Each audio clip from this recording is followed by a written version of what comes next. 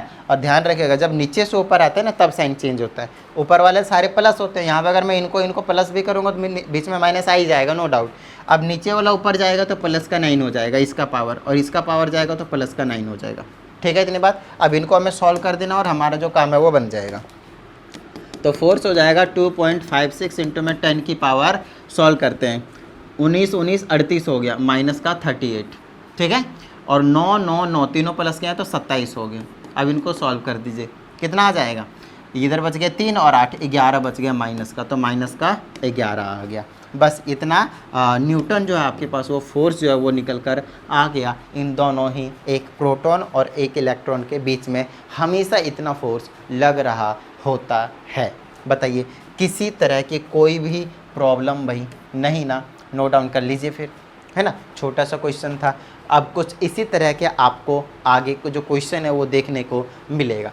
इसमें कहा जाता है calculate Coulomb's force between 2 alpha particles separated by a distance of this much in air. Air का मतलब वही वैक्यूम ही होता है ना, एयर वाला, तो कोई टेंशन वाली बात नहीं है, वो फ्री स्पेस की बात कर रहे हैं। तो कैलकुलेट करना है हमें कूलम्ब फोर्स, मतलब वही फोर्स निकालना है। तो 2 अल्फा पार्टिकल है। अब अल्फा पार्टिकल के बारे में आपको मालूम होना चाहिए, है ना? अल्फा पार्टिकल क्या होते हैं? +2 चार्ज कैरी करते हैं। कितना चार्ज कैरी करते हैं? +2 चार्ज कैरी करते हैं, है ना? कितना चार्ज कैरी करते हैं? +2 का चार्ज कैरी करते हैं। मतलब +2 चार्ज यहाँ पे और +2 चार्ज यहाँ पे, ठीक है? आप ऐसा कह सकते हैं 2 प्रोटॉन यहाँ पे हैं और 2 प्रोटॉन यहाँ पे। प्रोटॉन की बात कर रहे हैं हम, तो ये आ जाएगा 2 मल्टीप्लाई में 1.6 इंटू 10⁻⁻⁻⁻⁻, क्योंकि एक प्रोटॉन पे इतना चार्ज होता है, 2 प्रोटॉन पे इतना हो जाएगा। और सेम एज इट इज़ यहाँ आ जाएगा 2 इंटू 1.6 इंटू 10⁻⁻⁻⁻19 कूलम। बोलिए किस तरह की कोई प्रॉब्लम? Got it? ठीक है, तो यहाँ का चार्ज पता चल गया, यहाँ का चार्ज पता चल गया, इनके बीच का डिस्टेंस भी हमें मालूम है और डायरेक्टली वो मीटर में ही दिया है, तो हमें कुछ वैसे टेंशन नहीं लेना। यहाँ पे रखना और अपने को क्या करना है? सॉल्व कर देना है। तो फोर्स इज इक्वल टू के की जगह 9 इंटू 10⁻⁹ फॉर्मूला मालूम है ना, फोर्स इज इक्वल टू के Q1 Q2 divided bye R का स्क्वायर। Got it?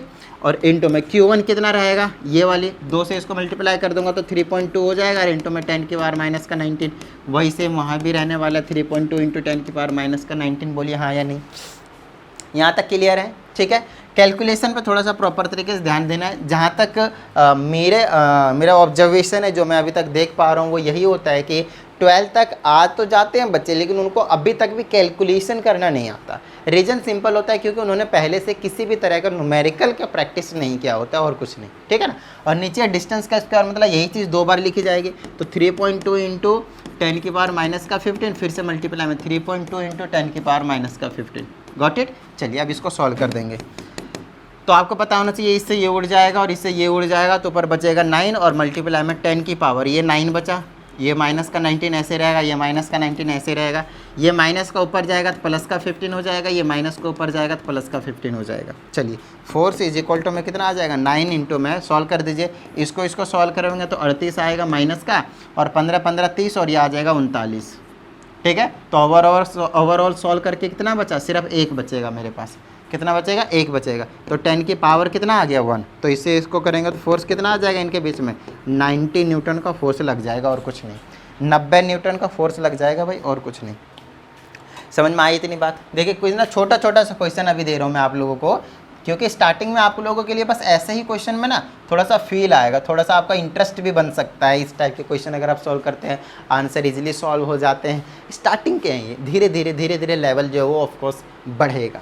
ठीक है, घबराना नहीं है। आइए नेक्स्ट क्वेश्चन की हम बात कर लेते हैं। इसमें कहा जाता है the electrostatic force of repulsion between 2 positively charged ions carrying equal charge is this much when they are separated by a distance of 5 angstrom calculate charge. ठीक है, अब की बार हमसे चार्ज कैलकुलेट करने के लिए कह दिया गया। देखिए यहाँ से आपको कुछ भी निकलवा सकते हैं, ये आपसे कुछ भी निकलवा सकते हैं भाई, सिंपल सी बात है, इनके हाथ में है सारी चीज़ें।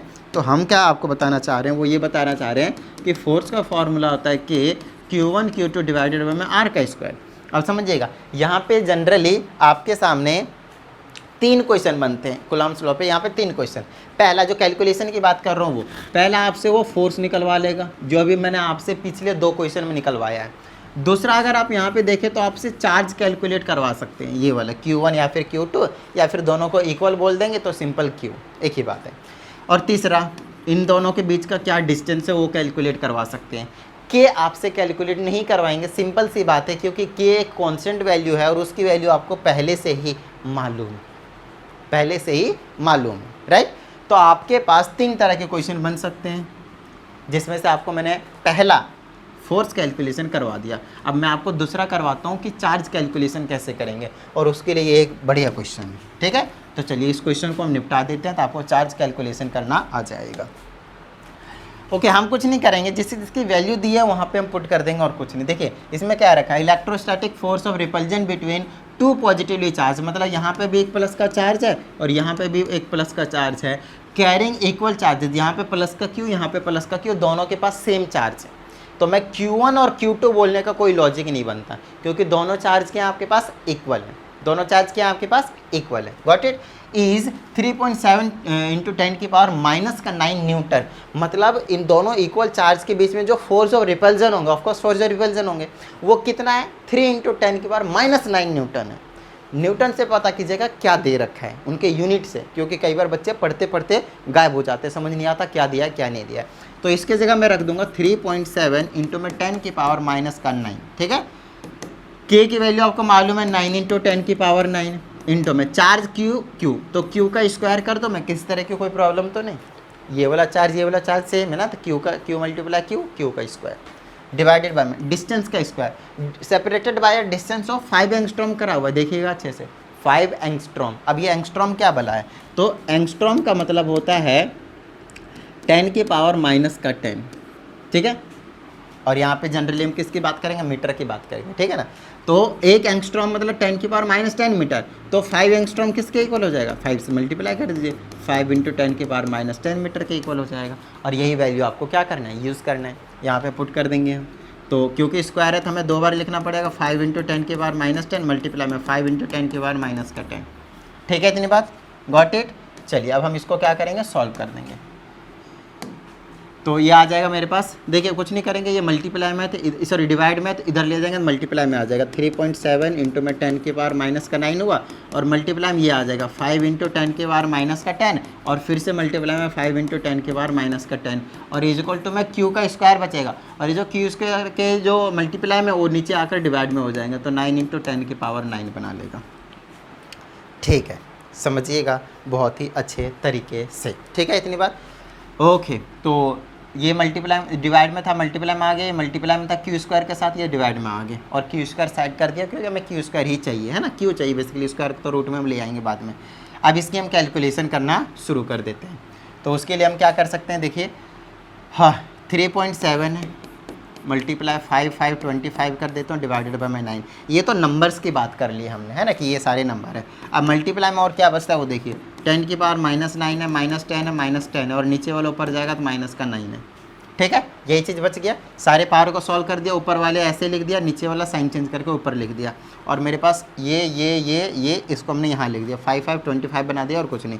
डेसिमल हटाइए, नीचे 90 लगा लीजिए, 5 से काटिए 5 बार में, 5 से काटिए 18 बार में, है ना, और ये कटेगा नहीं, 18 दूनी 36 कर दो मैं अप्रॉक्सीमेटली वैल्यू, तो 2 पॉइंट कितना आ जाएगा, 2.0 लगाएंगे तब भी नहीं कटेगा, तो 0 लगाकर एक बार और 0 लगाना पड़ेगा, तो 100 होगा, 18 25 90, 2.05 के आसपास आ जाएगा जब मैं इसको कैंसिल कर दूंगा। और फिर यहाँ पे 5 है, 5 से जब मैं इसको मल्टीप्लाई करूँगा तो लगभग कितना बना लेगा, 10, तो अप्रॉक्सीमेटली क्या ले लेता हूँ मैं, 10 ही ले लेता हूँ, बहुत कम होगी वैल्यू तो वैसे भी, तो 10 ले लिया। इनको ओवरऑल सॉल्व करके कितना आया 10, और इंटू में 10 की पावर कितना है यहाँ पे 10, सारे माइनस के सारे जुड़ जाएंगे, 10 10 20 और 18 38 हो गया, माइनस का 38 हो जाएगा, और इसकी पावर कितनी है 1, 20 से मतलब पावर ऐड होंगे 10 की पावर माइनस का 37 निकल कर जो है वो आपके पास आ जाएगा। वैसे ये आना नहीं चाहिए ऐसा, है ना, और इतना आ जाएगा इज इक्वल टू में क्यू का स्क्वायर, मैं आपको बताता हूँ, कोई टेंशन वाली बात नहीं है, ठीक है, इतनी बात, गॉट इट।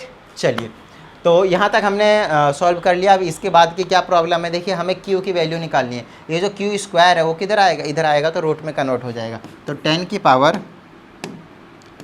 पावर माइनस का 37 होगा, और क्यू आ जाएगा, और ये आ जाएगा आपके पास अंडर रूट में, ये क्या आ जाएगा आपके पास अंडर रूट में। अब यहाँ पे एक थोड़ी सी जो छोटी सी प्रॉब्लम होती है वो ये होती है कि इसका स्क्वायर रूट जो है वो निकालना बड़ा मुश्किल है ना। तो आप एक तो यहीं पे छोड़ सकते हो कुलाम लगाकर, दूसरा काम ये कर सकते हो, अगर ये ऐसा होता 10 की पावर माइनस का 36, तो 10 की पावर इसका आप हाफ कर देते माइनस का 18, तो आपका स्क्वायर रूट हट जाता है, रूट ये जो है ना वो हट जाता है, ध्यान रखिएगा, तब हट जाता है। लेकिन ये क्योंकि ऑड नंबर है तब हटना ये थोड़ा सा मुश्किल कर देता है, ठीक है, इतनी बात मुश्किल कर देता है जीना, तो इस बात का ध्यान रखिएगा। फिलहाल मैं यहीं पे इसको छोड़ देता हूँ, ठीक है।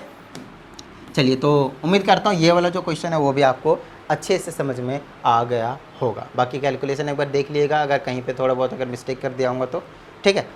चलिए अब हम नेक्स्ट क्वेश्चन की ओर बढ़ जाते हैं, and that's your question number 4।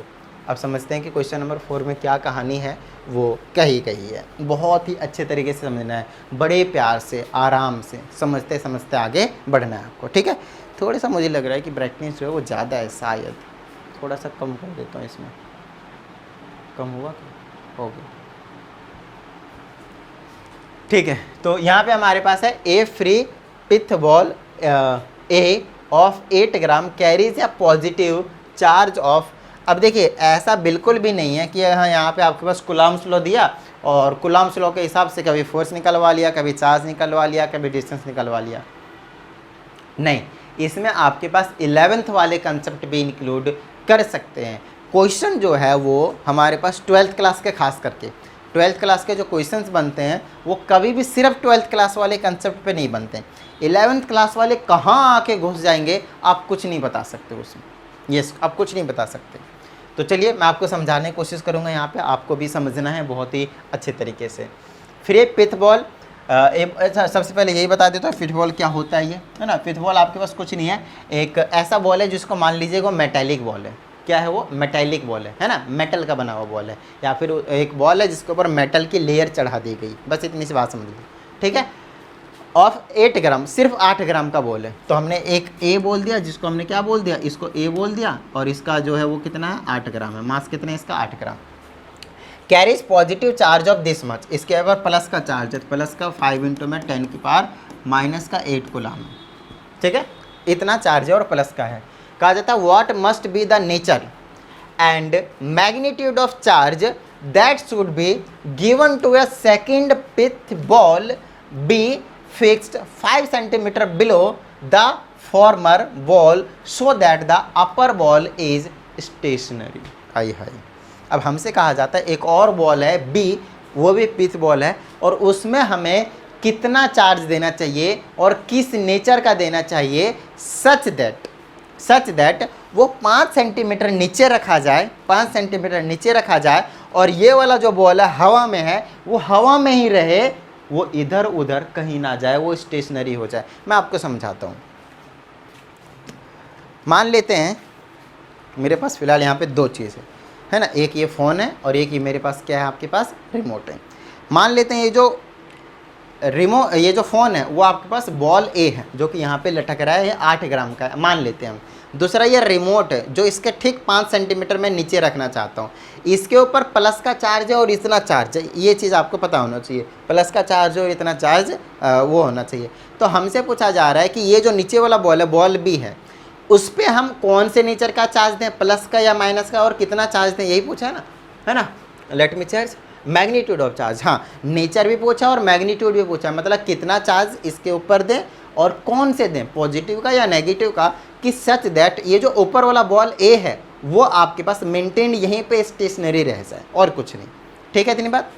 तो लेट्स सी यार देखते हैं कि कितना चार्ज दें और कौन सा चार्ज दें, यस कितना चार्ज दें और कौन सा चार्ज दें, मतलब एक पेशेंट है वो बीमार है ना, कितना दवाई दें और कौन सा दवाई दें, वही वाली बात है यहाँ पे और कुछ नहीं। तो बात आती है, एक और बॉल हम यहाँ पे बना ही देते हैं फटाफट, आसान है क्वेश्चन, आसान है, ज़्यादा घबराने की ज़रूरत नहीं है, क्वेश्चन आसान है। तो यहाँ से लेकर यहाँ पे एक और बॉल बना दिया जिसको हमने बॉल भी बोल दिया। चार्ज हमें नहीं पता, प्लस का होगा या माइनस का हमें वो भी नहीं पता, और ये कितने ग्राम का हमें वो भी नहीं पता। ग्राम से मैं वैसे भी यहाँ पे डील वैसे भी नहीं करना, बट हाँ क्यों दिया है वो अभी हम आपको बता ही देंगे, कोई टेंशन वाली बात नहीं है। बट इतना पता है इनके बीच का जो सेंटर से जो बेसिकली डिस्टेंस होता है वो 5 सेंटीमीटर है, और यू कैन से 5/100, तो वो हो जाएगा 0.05 मीटर, क्योंकि हमें ऐसा यूनिट में जनरली लेना है, ठीक है। और ये वाला ग्राम वाले को 1000 से डिवाइड करूँगा 0.008 किलो आ जाएगा, केजी, क्योंकि हमें केजी में सारी चीज़ें डील करनी पड़ेगी ऐसा यूनिट में। अब हमसे ये कैलकुलेशन करने की बात बताइए, फिर से समझिएगा कौन सा नेचर है वो तो आपको वैसे ही पता चल जाएगा। यहाँ पे अगर आप देखें ना तो आपको नेचर तो वैसे ही पता चल जाएगा, नेचर के लिए ज़्यादा टेंशन लेने की जरूरत नहीं पड़ेगी। बताइए कैसे, ये प्लस का है और इसके नीचे ये है, ये हवा में है, ये इसके पास तभी आएगा, ये बॉल इसके पास तभी आएगा जब इसके ऊपर कोई चार्ज ना हो, मतलब ये इसको ऊपर ना ठेल रहा हो, ये अपने आप नीचे आ जाएगा, ठीक है। दूसरी बात, अगर ये प्लस का है और अगर ये माइनस का है तो 100% ये इसको बड़ी तेज़ी से अपनी तरफ अट्रैक्ट कर लेगी, फोर्स ऑफ अट्रैक्शन। तीसरी बात, अगर ये प्लस का है और अगर मैं इसको माइनस का नहीं रखकर प्लस का बना दूँ इनके बीच में रिपल्जन फोर्स होगा, और जो ग्रेविटी फोर्स लगा रही होगी नीचे उसको भी बिट करने की ताकत रखेगा ये प्लस वाला, और ये प्लस वाला इसको यहीं पे होल्ड करके रख देगा। समझ में आई इतनी बात? तो इसको अगर यहीं पे रखना पड़ेगा तो उसके लिए मुझे इसको प्लस का चार्ज बनाना पड़ेगा। अगर मुझे इस बॉल को यहीं पे रखना पड़ेगा तो मुझे इस वाले चार्ज को प्लस का चार्ज बनाना पड़ेगा, तभी तो ये इसको रिपेल करके यहाँ पे रखेगा। अच्छा एक बात बताओ, ये जो बॉडी होगा वो इसके ऊपर कितना फोर्स लगाएगा? बताइए कितना फोर्स लगाएगा? मालूम है कितना फोर्स लगाएगा? जितने फोर्स से ये बॉडी नीचे आ रही होगी, मतलब जितना फोर्स इस बॉडी को नीचे ग्रेविटी खींच रही होगी, जितने फोर्स से, मतलब वो फोर्स कितना होगा? mg। कोई भी बॉडी होती है उसको नीचे के डायरेक्शन में mg फोर्स से हमेशा नीचे खींचा जाता है। 11th क्लास वाला कॉन्सेप्ट 9th क्लास में भी है ये वाली चीज़ें, ये आपके पास 9th क्लास में भी, बट आप समझ लीजिए 11th क्लास वाला कंसेप्ट कि कोई भी बॉडी, ये ब्लॉक है मेरे पास यहाँ पे सरफेस पे रखा है, अगर इसका मास m है तो हमेशा ये mg फोर्स से नीचे इसके ऊपर वेट लगा रहता है, वो वेट हमेशा नीचे के डायरेक्शन में mg फोर्स लगा रहा होता है। तो ये जितना फोर्स नीचे लगाएगा, मतलब जितना फोर्स mg लगाएगा, mg फोर्स उतना ही ये इसको ऊपर रखेगा ताकि ये मेंटेन करके रखे। मतलब 100% ग्रेविटी वाला जो फोर्स होगा, मतलब मैं इसकी बात कर रहा हूँ, वो इलेक्ट्रोस्टैटिक फोर्स के इक्वल होना चाहिए, तभी ये जो बॉडी है वो आपस में बैलेंस होकर रहेंगे। ग्रेविटी फोर्स मतलब नीचे लग रहा है और इलेक्ट्रोस्टैटिक फोर्स जितना फोर्स ये ऊपर रखेगा, जितना ये नीचे लगा रहा है उतना ही अगर ये ऊपर लगा दे तो ये बॉडी यहीं पर रुक जाएगी, क्योंकि ये प्लस का हमने दे दिया। नेचर तो हमने आपको बता दिया, अब आपसे चार्ज के कैलकुलेशन करवा रहा है और कुछ नहीं। तो इसके लिए तो ईजी है, इसके जगह मैं क्या लिख दूंगा? mg लिख दूंगा। इलेक्ट्रोस्टैटिक के लिए क्या करूँगा? k q1 q2 divided bye r का स्क्वायर। यहाँ से आपको क्या निकालना है? चार्ज निकालना है। यहाँ से आपको कितना निकालना है? ये वाला q निकालना है। Q1 का तो चार्ज आपको पहले से मालूम है, इसकी तो आपको कोई टेंशन लेने की जरूरत नहीं है। आपको ये निकालना है, Q2 बोल दीजिए इसको। आपको Q2 की कैलकुलेशन करनी है, चार्ज नंबर 2 की कैलकुलेशन करनी है, ठीक है। चलिए अब चार्ज नंबर 2 की आपको यहाँ से कैलकुलेशन करना आना चाहिए। तो m कितना है? 0.008, क्योंकि आपको ऐसा यूनिट में लेनी पड़ेगी। ग्रेविटी होती है 9.8, नहीं गिवन है तो 9.8 ही लेना आपको, अदरवाइज 10 जनरली गिवन होते हैं। k की जगह पे 9 × 10 की पावर 9 इंटू में चार्ज नंबर 1 आपको, लेट मी चेक कितना है, 5 × 10 की पावर -8, 5 × 10 की पावर -8, ठीक है। दूसरा चार्ज हमें नहीं मालूम, उसी की कैलकुलेशन अपने को करनी है। डिस्टेंस कितना? 5 सेंटीमीटर, तो कितना हो गया था? 0.05, फिर से करेंगे 0.05, क्योंकि स्क्वायर था ना नीचे, इसीलिए। समझ में आई इतनी बात? यहाँ से हमें क्या करना है? ये जो Q2 है, ये जो चार्ज नंबर 2 है, उसे हमें कैलकुलेट करना है। देखिए कितना ज़्यादा इजी होगा। सिर्फ इतना ही सा करना था, लेकिन कंसेप्ट नहीं पता था हमें। कंसेप्ट हमने आपको समझाया, कंसेप्ट नहीं पता होता बच्चों को, कैलकुलेशन तो फिर हो भी जाएंगे इधर उधर करके। ये मल्टीप्लाई में इधर भेज देता हूँ, 0.008 मल्टीप्लाई 9.8, फिर मल्टीप्लाई में 0.05, फिर से मल्टीप्लाई में 0.05, और फिर इज इक्वल टू Q2 बचेगा, और ये दोनों मल्टीप्लाई में इधर आ जाएगा, डिवाइड में आ जाएगा। तो 9 इंटू में 10 की पावर 9 और इंटू में 5 इंटू 10 की पावर -8, ठीक है। चार्ज नंबर 2 कैलकुलेट कर लेंगे।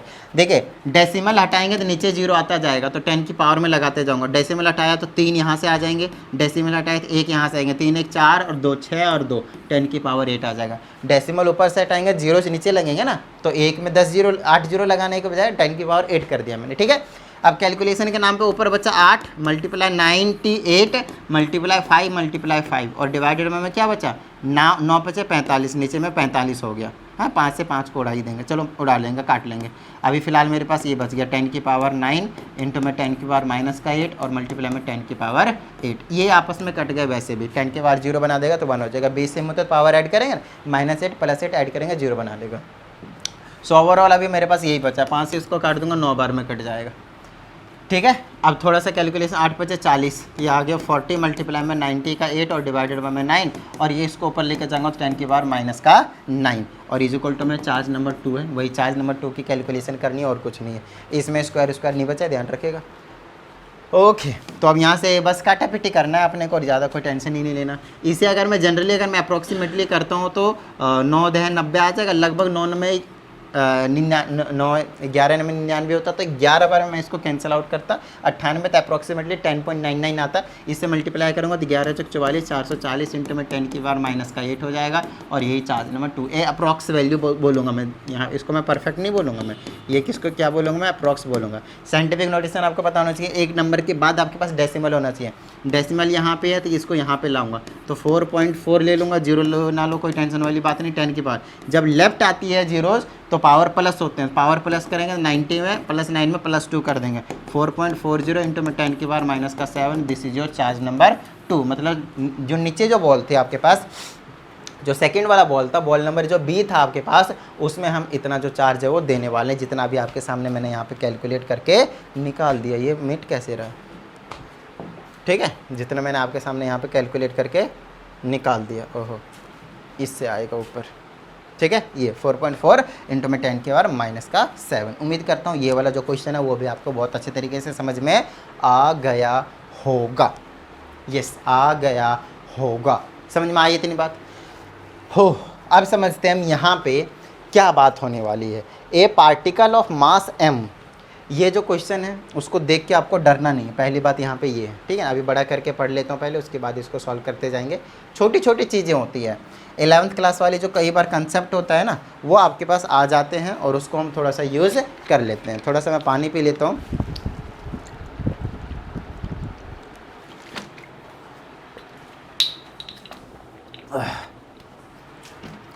ओके, तो अब नेक्स्ट वाला जो क्वेश्चन है वो क्वेश्चन नंबर 5 है, और कितने हैं लेट मी चेक।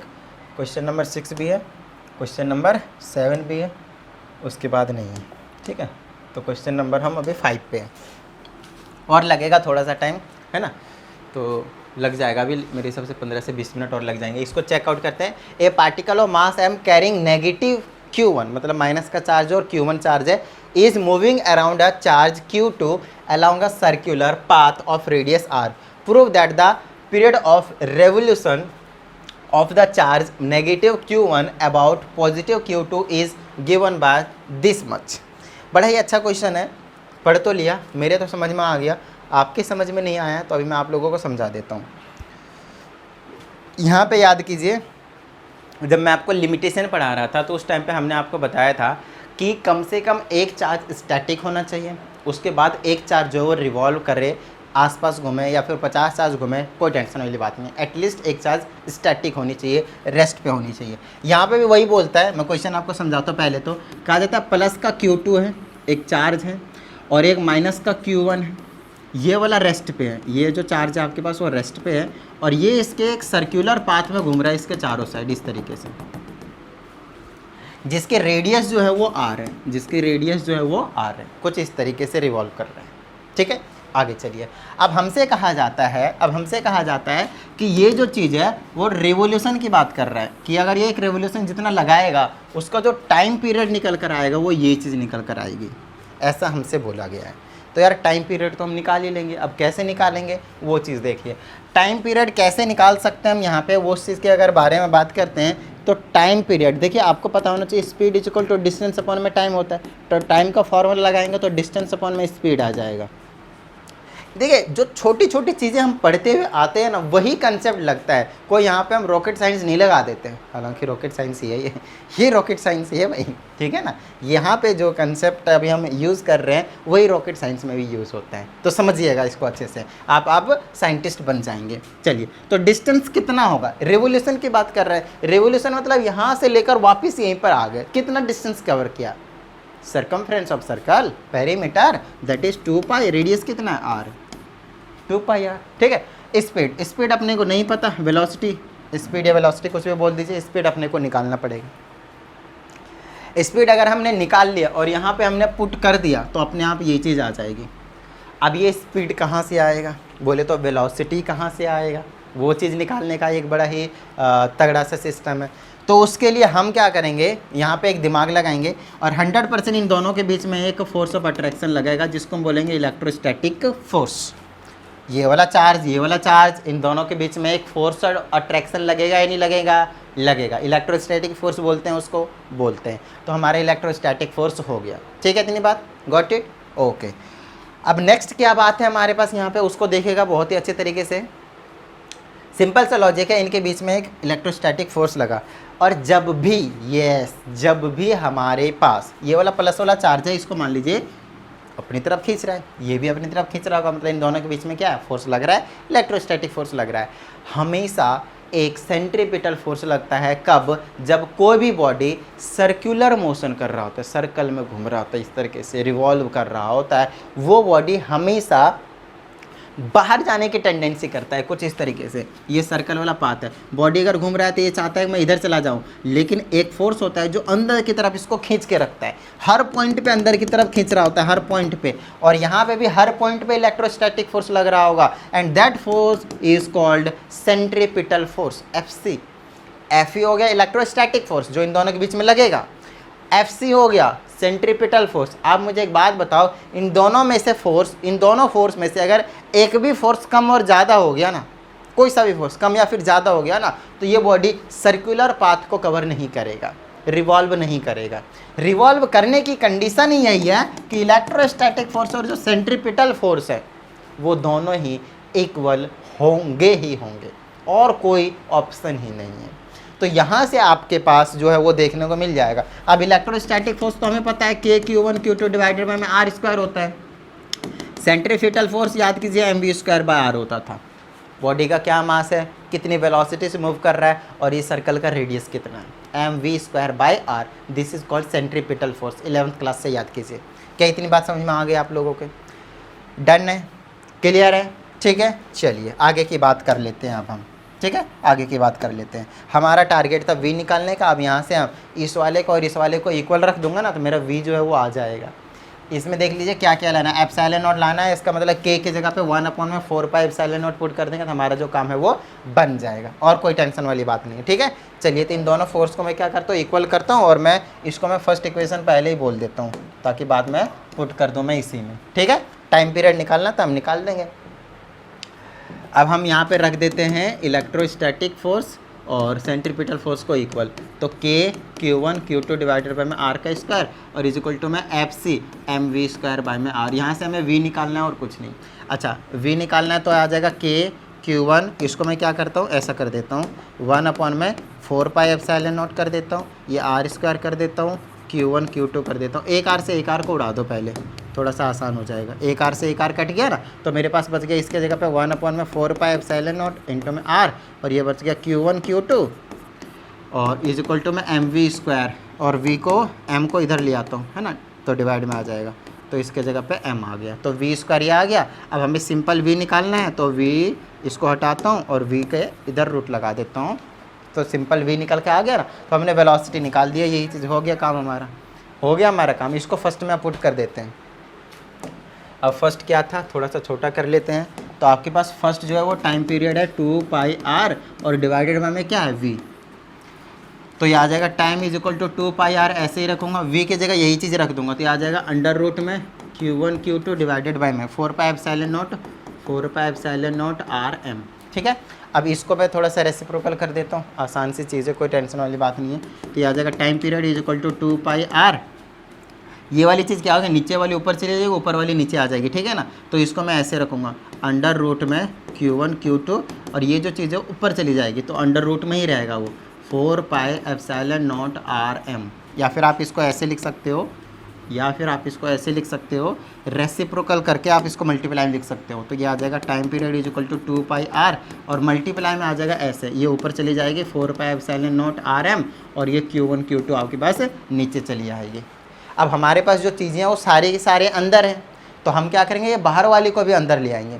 अब बाहर से अंदर लाते हैं और अंदर से बाहर वाला आपको पता होना चाहिए। देखिए, अगर अंडर रूट में x² और इंटू में y है, तो x² को जब बाहर लाऊंगा तो x आ जाएगा, और अंडर रूट में क्या बचेगा, सिर्फ y बचेगा, क्योंकि स्क्वायर रूट इसका तो कैंसिल हो गया, लेकिन y का कैंसिल नहीं हुआ, आपको पता है।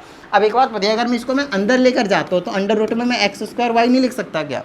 लिख सकता हूँ ना, बस वही सेम काम मैं यहाँ पे करने वाला हूँ। ये अगर बाहर आए होंगे तो 100% सबका स्क्वायर कटा होगा, अब अंदर जाएगा तो सबका स्क्वायर बन जाएगा, 2 का स्क्वायर 4 होगा, पाई का स्क्वायर हो जाएगा, आर का स्क्वायर हो जाएगा, और मल्टीप्लाई में पहले से 4πε0 rm और डिवाइडेड बाय में Q1, और साथ में क्या रहेगा आपके पास Q2, ठीक है। इतनी बात, गॉट इट। चलें आगे, ओके। चलिए, तो नेक्स्ट है आपके पास टाइम पीरियड ए भाई ऐसे रहो। नेक्स्ट है आपके पास time period is equal to this much, 4 चौके 16 है ना, 4 चौके क्या आ जाएगा आपके पास, 4 यहाँ पे 4 पहले से है तो 16 ले लेता हूँ मैं, 16 का बाहर करना पड़े उसमें। यार मेरे को 16 कहीं दिखा नहीं शायद जो प्रूफ करना है, लेट मी चेक। है सॉरी है, ठीक है सही जा रहे हैं। तो 4 चौके कितना हो गया मेरे पास, 16 हो गया, 4 चौके 16 हो गया। पाई स्क्वायर और पाई एक क्यूब हो जाएगा, आर से आर का भी क्यूब हो जाएगा, और क्या बचा, एप्सिलॉन नॉट बच गया, और क्या बच गया, एम बच गया, और डिवाइडेड बाय में Q1 और Q2 में। लो भाई जो आपको प्रूफ करना था वही हमने क्या कर दिया, प्रूफ कर दिया। तो इससे ज़्यादा मतलब तगड़े क्वेश्चन कूलम्ब्स लॉ के ऊपर तो मतलब नहीं ही बनता है ना। यार बैटरी जो है वो हमारा बोल गया है, कभी भी शट डाउन हो सकता है, तो ज़्यादा टेंशन लेने की कोई ज़रूरत नहीं है फ़िलहाल। तो चलिए उम्मीद करता हूँ ये जो क्वेश्चन है वो समझ में आया होगा आप लोगों को।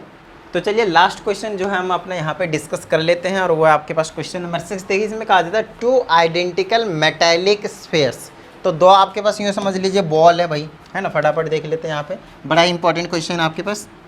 तो एक तो आपके पास ये रहा बॉल, दूसरा आपके पास ये रहा बॉल, ये आपके पास ए हो गया, ये आपके पास बी हो गया, दोनों ही मेटल के बने हुए बॉल हैं, ये चीज़ हमें यहाँ पे कंफर्म कर दिया गया है।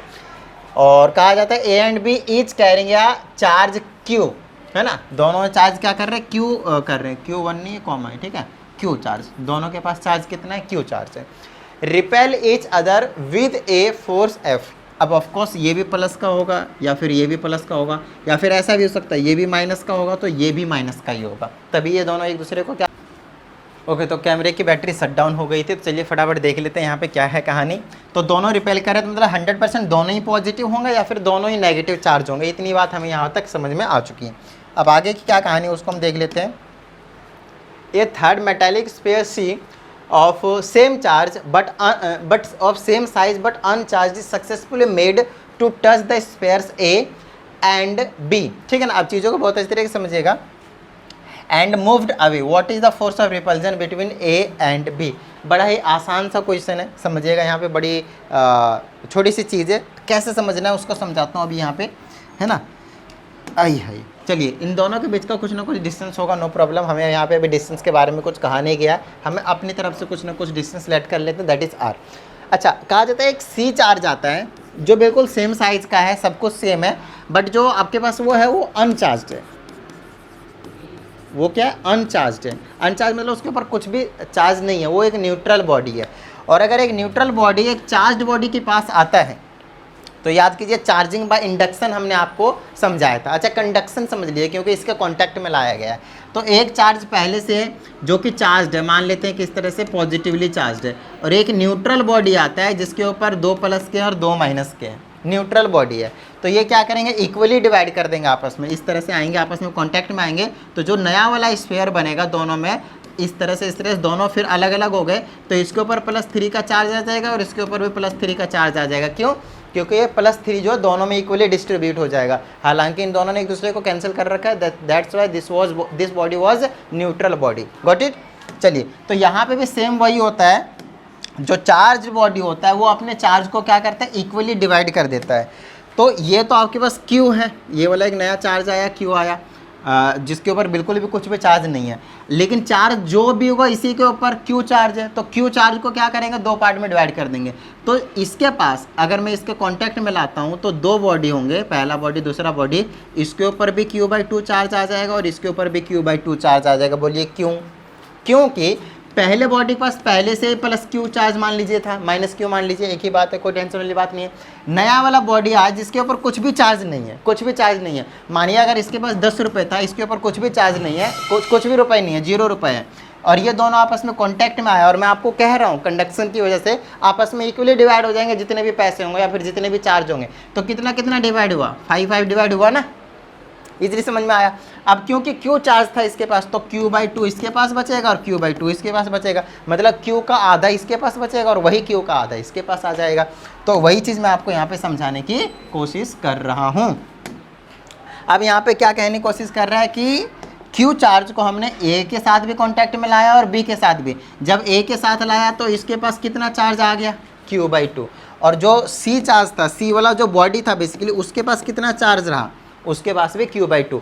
अब एक ही साथ कांटेक्ट में थोड़ी लाएंगे, अलग अलग पोजीशन पे, पहले एक के साथ कांटेक्ट में लाएंगे, फिर जो बचेगा C वाला चार्ज पे वो दूसरे बॉडी के साथ कांटेक्ट में लाएंगे। अब मेरे पास यहाँ पे क्या बचा, Q/2 चार्ज। अब इस C बॉडी को मैं इसके साथ लाऊंगा तो Q और प्लस का Q/2 जितना चार्ज है इन दोनों के पास आधा आधा इक्वली डिस्ट्रीब्यूट हो जाएगा। तो इन दोनों को ऐड करके 2 से डिवाइड कर दूंगा, इससे इसको करूँगा तो 2 आ जाएगा, 2Q प्लस का 1Q कितना हो गया 3Q। 3Q बाय में 2 आया, समझिएगा मेरी बात ध्यान से। इसको मैं 2 से क्या करूँगा, डिवाइड करूँगा, 2 से डिवाइड करूँगा मतलब नीचे वाले के साथ मल्टीप्लाई में रहेगा तो 3Q बाय में 4 आ जाएगा। बस यही चीज़ बच्चों को समझ में नहीं आती, बट मैं आप लोगों को समझा दूंगा। आइए समझाता हूँ कैसे। आपको एक चीज़ एग्जांपल ले लेता हूँ, मान लेता हूँ इसके पास प्लस का 10 कूलम चार्ज था, ठीक है ना, प्लस का 10 कूलम चार्ज था, और ये जो C बॉडी था उसके पास 0 कूलम चार्ज था। अब ये दोनों आपस में आएंगे तो इसके पास 5 कूलम चार्ज हो जाएगा और इसके पास भी 5 कूलम चार्ज हो जाएगा, ठीक है। अब ये अपना 5 कूलम इसके पास आएगा लेके, और इसके पास सेम चार्ज थे ना दोनों के पास, तो प्लस का 10 कूलम इसके पास भी है, और ये अपना 5 कूलम लेके आया। अब ये इक्वली डिवाइड करेंगे तो टोटल ऐड करेंगे 10 और 5 कितना हुआ 15, और 15 को तो 2 से डिवाइड करेंगे। वही करा मैंने, इसके चार्ज को और इसके चार्ज को ऐड कर दिया पहले, एलसीएम लेकर इतना आया, फिर 2 से डिवाइड करिए 3Q/4 आ गया। तो इस तरह से आपको समझना है, बिल्कुल एग्जाम्पल ले लेकर, ठीक है ना, एग्जाम्पल ले लेकर आपको समझना है, ताकि किसी भी तरह की कोई जो प्रॉब्लम है वो ना रह जाए, बस और कुछ नहीं। चलिए, तो यहाँ पे हमारे पास कितना चार्ज बच गया बॉडी ए के पास Q/2, और दूसरे बॉडी के पास कितना चार्ज बचा 3Q/4। अब हमसे यहाँ पे पूछा जाता है, यस, अब हमसे यहाँ पे पूछा जाता है कि अब बताइए इनके बीच में फोर्स ऑफ रिपल्जन कितना है। तो डिस्टेंस R था, अब भी डिस्टेंस कितना रहेगा R। अगर मैं पहले की बात करूँ, केस 1 की बात करूँ, है ना, केस 1 की बात करूँ तो कितना चार्ज था KQ² डिवाइडेड बाय R का स्क्वायर।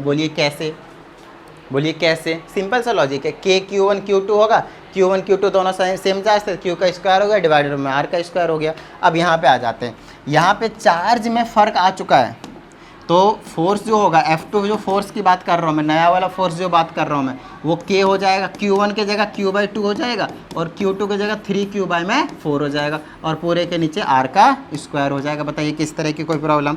तो ये आ गया F2 = ये आ गया, कितना आ गया 3/8 आ गया, देख लिए, ये ऊपर 3 और नीचे में 8, तो K बचा Q का स्क्वायर हो गया और नीचे में R का स्क्वायर हो गया, ठीक है। तो F2 will be equal to 3/8, और ये वाली चीज़ क्या है देखिए फर्स्ट इक्वेशन से, मतलब यहाँ से देखिए F1 था ना, तो इसके जगह मैं F1 पुट कर सकता हूँ। तो मैं इसको कुछ इस तरीके से लिख देता हूँ, यहाँ पे लिख देता हूँ F1। तो जो नया वाला फोर्स होगा वो 3/8 टाइम्स F1 होगा, नया वाला जो फोर्स होगा वो 3/8 टाइम्स F1 होगा। मतलब पहले अगर उनके बीच में फोर्स कितना लग रहा है, मान लीजिए इनके बीच में जो फोर्स लग रहा है वो 16 न्यूटन का लग रहा है, पहले के केस की बात कर रहा हूँ। फिर नया बॉडी लाया, इसके कांटेक्ट में लाया, इसके कांटेक्ट में लाया, फिर उसको हटा दिया गया है, ठीक है। तो अब फोर्स में क्या फ़र्क पड़ेगा, तो फोर्स में क्या फ़र्क पड़ रहा है, पहले अगर 16 न्यूटन का फोर्स लग रहा था, पहले वाला फोर्स F1 है ना, तो यहाँ 16 रख देंगे, तो यह आ जाएगा 8 दूना 16, 3 2 जा 6। तो अब इनके बीच में जो फोर्स लगने वाला है वो 6 न्यूटन का फोर्स लगने वाला है। 2 मिनट हो जाओ, ठीक है। अब इनके बीच में जो फोर्स लगने वाला है वो कितने न्यूटन का लगने वाला है, 6 न्यूटन का फोर्स जो है वो लगने वाला है। इसका मतलब ये है कि अगर मैं एक थर्ड बॉडी को लाता हूँ कांटेक्ट में, पहले बॉडी के फिर दूसरे बॉडी के, और उसको मूव्ड अवे कर देते हैं, हटा देते हैं, तो उसके बाद उनके बीच का जो फोर्स है वो डिक्रीज हो जाता है। पहले 16 था, अब सिर्फ और सिर्फ 6 बच गए। क्या इतनी बात समझ में आ गई? डन है। और यहाँ पे हमारे पास जो न्यूमेरिकल्स है वो ख़त्म होते हैं, और आपको भी न्यूमेरिकल्स की प्रैक्टिस ज़रूर ही करते रहनी है, ठीक है। तो चलिए मिलते हैं अगली वीडियो में, प्रैक्टिस करते रहिएगा। जय हिंद।